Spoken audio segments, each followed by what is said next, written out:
My body is full of secrets that we don't talk about. Instead, we tell ghost stories. I tried to bury myself in the backyard once. I wasn't dead.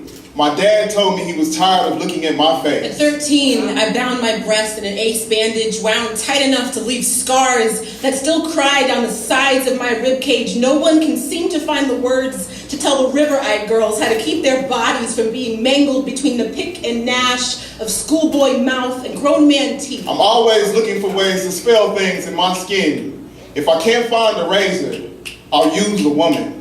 Oh, wow. When burying a secret or some other living thing, don't bury it out back. It will have claws. It will know how to drag itself up from the soil. Keep it close. Your flesh is always an option. And at 16, I stayed awake for hours thinking of ways to come out of this body. How my father would find me in a breathless heap of surrender. My mother would never remember my face, only what sadness looks like when it wins. But we don't talk about that. We tell ghost stories. I don't feel much like a man these days. I am too much like my father. A sun dancing between two planets, a parachute without an anchor. I belong savagely to myself. No one has ever made love to my body. No one can make love to a body they cannot find. To a body that is buried. I want to apologize for this chest full of secrets hinged in my waist.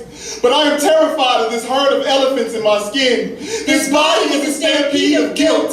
I force myself open. These bloody hands the weapon. We tell ghost stories. Honest people lose themselves. The key to digging an honest grave is to not stop digging unless the gaping mouth you just made of the earth under your feet is deep enough to swallow you first and your secrets later. We tell ghost stories. There is beauty in the haunting. Sweetness in the way shame will kiss your face and never stop clinging to your skin. I remember the front door to every home I have ever lived in. They stood, dignified in the way they hid things, kept things quiet from the outside.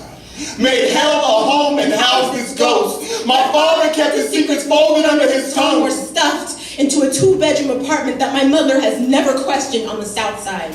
I saw them the first time. 2 braided girls wearing my grandmother's face and lips thick as mine, but we don't talk about that. We don't talk about that. We don't talk about what it's like to stand waist deep in a cemetery of your own whispers. What it's like to cover your wounds before the blood starts talking. We don't talk about eating your shadow right out of your own hands. We tell ghost stories. It's not the houses that are haunted. Sometimes it's just the people.